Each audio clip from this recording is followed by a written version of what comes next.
بسم اللہ الرحمن الرحیم۔ السلام علیکم ناظرین، میں ہوں عدنان عباسی، آپ دیکھ رہے ہیں اسکار نیوز۔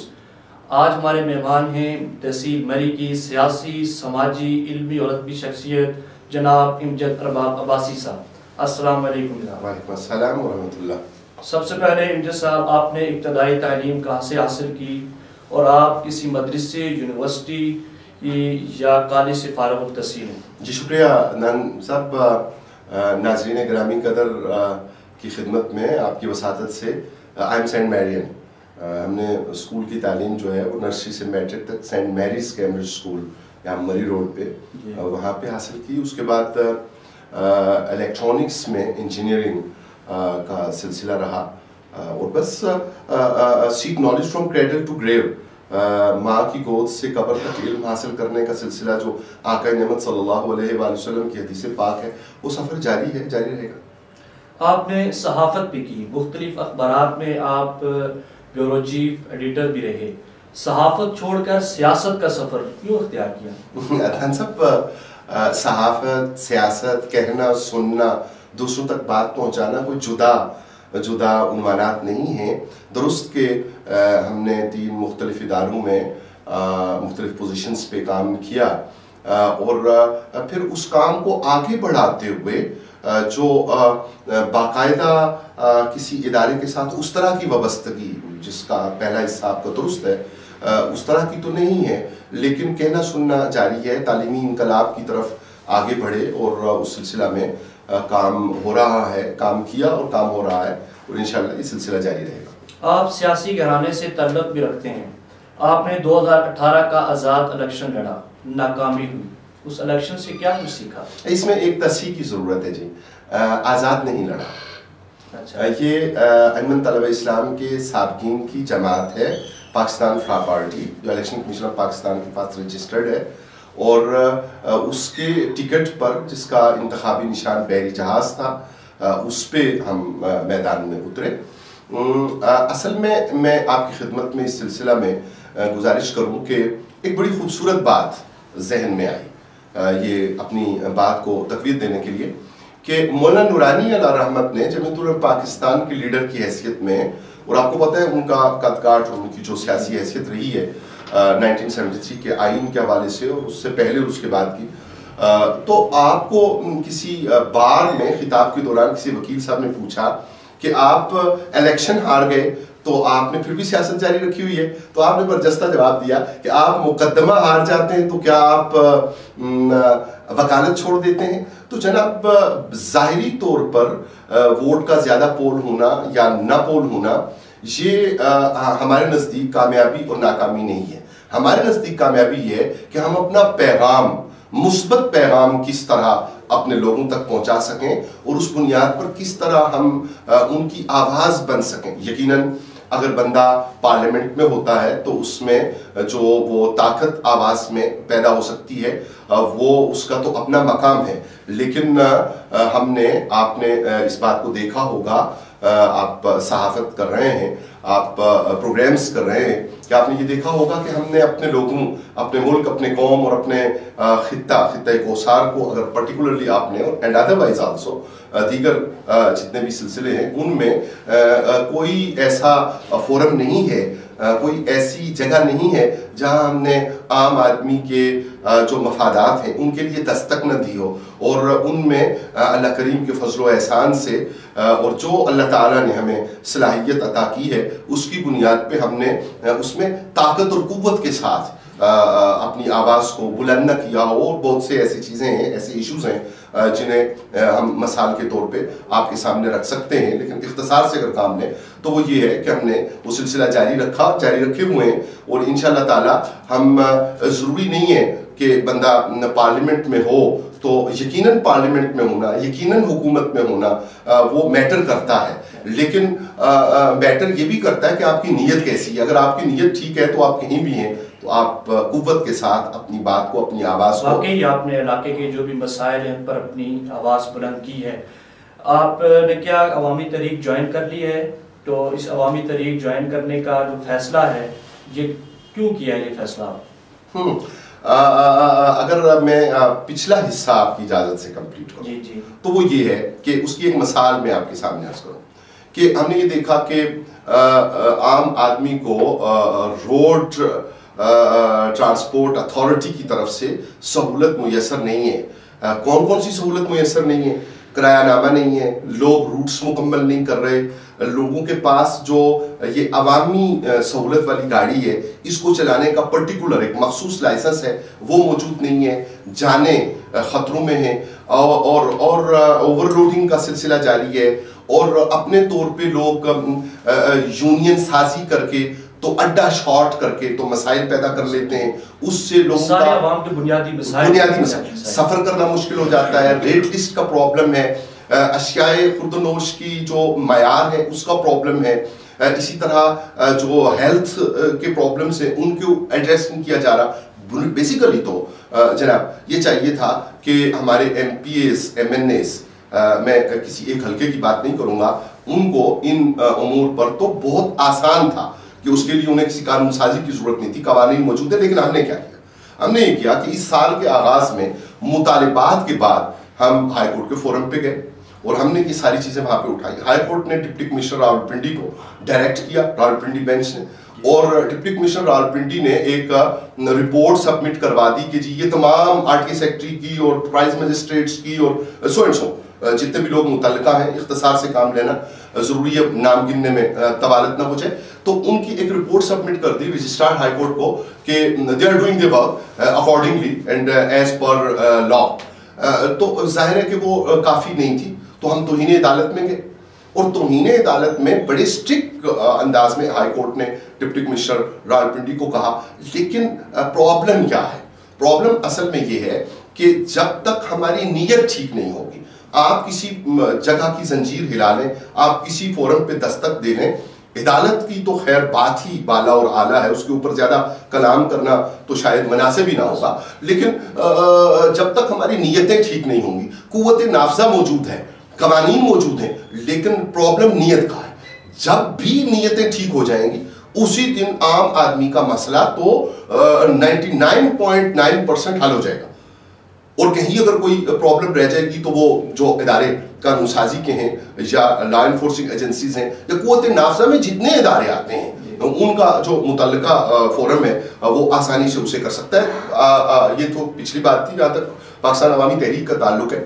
تو جناب ہم مصطفی برادری کے فرد ہیں، اور مجھے یہاں پہ مصطفی برادری کہنے سے ایک بات یاد آ گئی کہ جب کرونا کی پہلی وہ ویو تھی تو ایک عرصہ ہماری ملاقات نہ ہوئی، تو کچھ لوگوں کے پرابلمس تھے، تو ہم اس وقت اسسٹنٹ کمشنر سے ملنے گئے مری میں، تو وہ جنا ہال میں تھے، ہم وہاں چلے گئے، تو وہاں پہ ایک ابتدائی اجلاس ہو رہا تھا اور اس اجلاس کا تقریباً اختتام تھا. مہربانی ہے ان کی، انہوں نے ہمیں اچھی جگہ چیئر دی، تو ہمیں دعا کے لیے کہا، تو ہم نے کہا کہ کیا تھا؟ تو انہوں نے کہا یہ ٹائیگر فورس کا اجلاس تھا.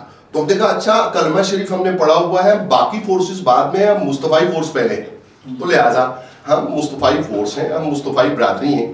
اور مصطفی برادری سے تعلق رکھنے والی پولیٹیکل جماعتیں وہ ایک اکیلے عوامی تحریک نہیں ہیں. عوامی تحریک میں ہم شامل ہیں، ہم شامل ہوئے ہیں. ہمارے مربی، ہمارے محسن، ہمارے دوست، بہت پیارے بھائی امتیاز احمد الوی صاحب، انہوں نے ہمیں یہ دعوت دی کہ آپ ہمارے ساتھ اس فورم پہ شامل ہوں، تو ہم نے ان کی دعوت پہ لبیک کہا. 12 ربیع النور شریف کو اس کا باقاعدہ میلاد چوک جی پی او میں اعلان بھی ہوا. تو مصطفی برادری، میں یہ تھوڑی سی بات کمپلیٹ کر لوں کہ مصطفی برادری کی جو پولیٹیکل جماعتیں رجسٹرڈ ہیں وہ پاکستان عوامی تحریک ہی کی طرح ہمارے دل کی دھڑکن ہے. جیسے پہلے تذکرہ ہوا پاکستان فلاح پارٹی کا، تذکرہ ہوا جمعیت علماء پاکستان کا، تذکرہ ہوا پاکستان سنی تحریک کا، تذکرہ ہوا دیگر جتنی بھی جماعتیں ہیں جو پاکستان بنانے والوں کی اولادوں یا ان کے ماننے والوں اور ان سے عقیدت رکھنے والوں سے تعلق رکھتی ہیں، وہ سب علل خصوص اور دیگر جتنے بھی لوگ ہیں کلمہ گو، وہ سب ہمیں پیارے ہیں. موقف کی بات ہے، یس پاکستان عوامی تحریک ہماری سیاسی جماعت ہے. 12 ربیع الاول سب سے اہم سوال ہے جیسا 12 ربیع الاول مومنوں کی خوشی کا دن ہے. اس دن میں نے دیکھا ہے کہ تحصیل مری کے اندر جتنے بھی جماعت اہل سنت کی تنظیمات ہیں انہوں نے جو میلاد النبی صلی اللہ علیہ وسلم کی جلوس نکالے، آپ جی پی او چوک پر موجود تھے، اسی طرح لبیک والے موجود تھے ایکسپریس وے پر، اسی طرح سنی تحریک کے نوجوان کنڈا بازار میں موجود تھے، علامہ آصف قادری صاحب پھگواڑے میں موجود تھے. کیا 12 ربیع الاول والے دن تمام کو ایک سٹیج پر اکٹھا نہیں ہونا چاہیے؟ درست. پالیٹکس میں اب ایک بات کا اضافہ آپ کی اجازت سے کر لیں کہ ہمیں اپنے آپ کو بدلنا ہے. جب ہم خود کو بدلیں گے تو پاکستان بدلے گا. نظام کی جو کثافتیں ہیں اور نظام کی جو رذالتیں ہیں، اگر ہم اس کی طرف جائیں، جیسا کہ ابھی تھوڑا دیر پہلے تذکرہ ہوا نیتوں کا، تو جب نیت درست نہیں ہے تو اس کی وجہ وہ سسٹم ہے کہ جس میں ہم پریویل کر رہے ہیں. تو جب تک ہم اس سسٹم کو ری آرگنائز نہیں کریں گے، جب تک اس سسٹم کو ہم ری ایڈریس نہیں کریں گے، اس وقت تک ہمیں پولیٹیکلی وہ نتائج عوام کے لیے مرتب کرنے ہمارے لیے مشکل ہوں گے جو مطلوبہ ہے. 12 ربیع النور شریف ہمارے لیے انتہائی تقدیس کا دن اور انتہائی احترام کا دن. درست ہے کہ جو مرکزی پروگرام ہوتا ہے اس میں ہمارا زیادہ جو رجحان ہے وہ مال روڈ مری شہر میں، جس کو ہم میلاد چوک کے نام سے پکارتے ہیں، اور جی پی او کا صحن جو ہے وہ ہمارا سٹیج ہوتا ہے، اس کی طرف ہمارا فوکس ہوتا ہے.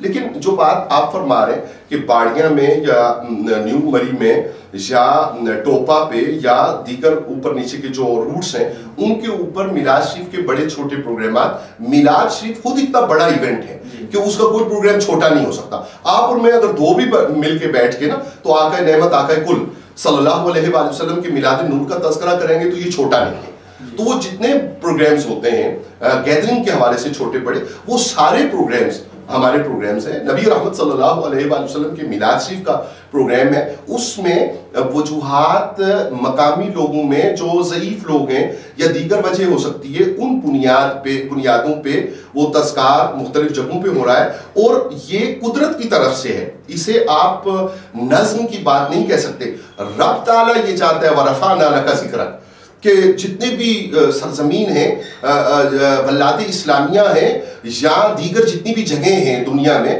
وہاں پہ کسی نہ کسی ناطے حضور نبی رحمت صلی اللہ علیہ وآلہ وسلم کا تذکار خیر ہو اور وَرَفَعْنَا لَكَ ذِكْرَكَ کا مصداق چیزیں سامنے آئیں. تو اس لیے جگہ جگہ ہو رہا ہے کہ وَرَفَعْنَا لَكَ ذِكْرَكَ کی عملی تفسیر ہو سکے. کوئی نظم کی یا اختلاف کی بات نہیں. تحریک لبیک پاکستان سے پابندی ہٹا دی گئی ہے. تحریک لبیک پاکستان کا مستقبل کیا دیکھیں؟ لگائی کس نے تھی پابندی؟ حکومت ہی بتا سکتی ہے کہ پابندی ہٹانے کی بابت، لیکن مستقبل یقیناً جتنے لوگ سیاست میں جدوجہد کر رہے ہیں ان کا مستقبل یقیناً ہے. میں پھر عرض کروں گا کہ بلکہ پہلے مصطفی برادری کے حوالے سے مجھ سے تحریک لبیک پاکستان کا نام رہ گیا.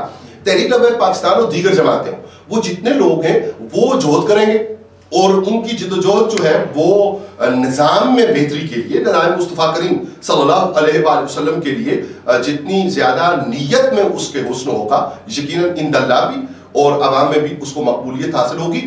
مقبولیت جسے بھی حاصل ہو، ہمارا اصل مطمع نظر یہ نہیں ہے کہ ہم اقتدار میں آئیں. ہمارا اصل مطمع نظر یہ ہے کہ عوام کے لیے سہولیات ہوں، اقتدار میں ایک ہو یا دوسرا ہو. جیسا کہ آپ جانتے ہیں کہ کفر کی حکومت تو پریویل کر سکتی ہے لیکن ظلم کی حکومت پریویل نہیں کرتی. ظالمانہ نظام سے چھٹکارا ضروری ہے، خواہ اس کے لیے وجہ ایک بنے یا دوسرا بنے. آج کا آخری سوال ہے، آج کے نوجوان کیوں بے روی کا شکار ہیں؟ ہمارے معاشرے کی اصلاح کے لیے محراب و منبر کا کردار کتنا اہم ہے؟ اللہ اکبر، اللہ اکبر. دیکھیے جی، آپ کے علم میں ہوگا اور ہم اپنے ناظرین کے لیے آپ کی وساطت سے گزارش کریں کہ ہم پاکستان بچاؤ منشیات ختم کرو تحریک کا ایک سلسلہ ایک عرصہ سے جاری و ساری ہے، اور اللہ کا فضل احسان ہے مالک کا کہ انتظامی طور پہ بھی کامیابیاں حاصل ہوئی ہیں. آپ کو پتہ ہے ANF نے ماگا کے مقام پر بڑا آپریشن کیا، آپ کو پتہ ہے کہ دیگر مقامات پہ آپریشنز ہوئے، اور یہاں اگر میں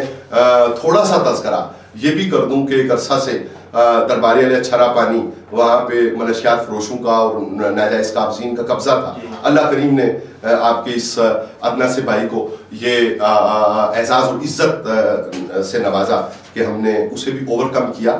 تو بنیادی طور پہ نوجوان کو محراب و منبر کی طرف راغب کرنا اس لیے ضروری ہے کہ وہ اس میدان سے نکلے کہ جہاں منشیات کا چلن ہے. جب تک منشیات کا چلن رہے گا ہم اپنی زندگی نہیں جی رہے ہوں گے. ہم نے اپنا ذہن اور اپنا ضمیر کسی کے آگے گروی رکھا ہوا ہوگا. اور جب تک ہم اور ہمارا نوجوان، ہماری نسل، ہماری قوم وہ گروی رہے گی، اس وقت تک اصلاح کے پہلو باقی تو رہیں گے لیکن بعد ہوں. تو محراب و منبر کی قوت اور طاقت میں ہمیں یہ سمجھنے کی ضرورت ہے، جو وارثین محراب و منبر ہیں انہیں یہ سمجھنے کی ضرورت ہے کہ وہ کون سا ذریعہ ہو جس میں دو انتہاؤں کی طرف نہ بڑھا جائے. مسٹر اور مولوی کے درمیان کا فرق جو ہے وہ ختم ہو. کسی طرح عام آدمی یہ سمجھنے میں آ جائے کہ یہ معاملہ اس کے اور اس کے رب کے درمیان ہے، یہ معاملہ اس کے اور اس کے پیارے حبیب مکرم آقا نعمت آقا کل صلی اللہ علیہ وآلہ وسلم کے درمیان ہے، یہ معاملہ اس کے اور امام کے اور مقتدی کے درمیان نہیں ہے. تو جب تک یہ صورتحال نہیں سمجھ آئے گی اس وقت تک یہ آسان نہیں ہوگا. منشیات ختم ہونا ضروری ہے، اس کے لیے حکومتی سطح پہ کام ہونا ضروری ہے، اس پہ پبلک سطح پہ کام ہونا ضروری ہے، اس کے لیے سوشل سیکٹر میں کام ہونا ضروری ہے. ہم کوشش کر رہے ہیں، دیگر حضرات کوشش کر رہے ہیں، اللہ تعالیٰ ایسا ماحول پیدا کرے کہ ان کوششوں اور کاوشوں میں نور اور برکت اور نتیجہ خیزی پیدا ہو سکے. آخر میں ملک پاکستان کے نوجوانوں کے لیے امجد ارباب عباسی صاحب کا کیا پیغام؟ امجد ارباب عباسی ملک پاکستان کے نوجوانوں کے لیے یہ چاہے گا کہ دوستو ہماری جبینوں میں سجدے ذات باری تعالیٰ کے لیے، ہمارے دلوں میں محبتیں آقا نعمت صلی اللہ علیہ وآلہ وسلم کے لیے، اور ہمارے بازو میں طاقتیں نظام مصطفیٰ کریم صلی اللہ علیہ وآلہ وسلم کے لیے ہونی چاہیے. اپنے والدین کا احترام کیجیے، والدین کی دعائیں لیجیے. یہ جو کلچر ہے میڈیا کا کلچر اور موبائل کلچر، کیا کہنا چاہیے اس کو، کیا نام دینا چاہیے، اس سے نکلیے. اپنی ماں کے قدموں سے جڑیے، اپنے باپ کی پیشانی سے جڑیے. جب اپنے ماں اور باپ کی پیشانی سے آپ جڑیں گے خاندانی نظام لوٹے گا. جب خاندانی نظام لوٹے گا آقا علیہ الصلوۃ والسلام خوش ہوں گے، اور خوشنودی مصطفیٰ علیہ الصلوۃ والسلام میں دنیا بھی ہے آخرت بھی ہے. بہت شکریہ امجد ارباب بھائی صاحب، آپ نے ہمیں قیمتی وقت دیا. انشاءاللہ ایک نئے پروگرام میں ایک نئے مہمان کے ساتھ بہت جلد ملاقات ہوگی. دیکھتے رہیے اذکار نیوز. اللہ حافظ.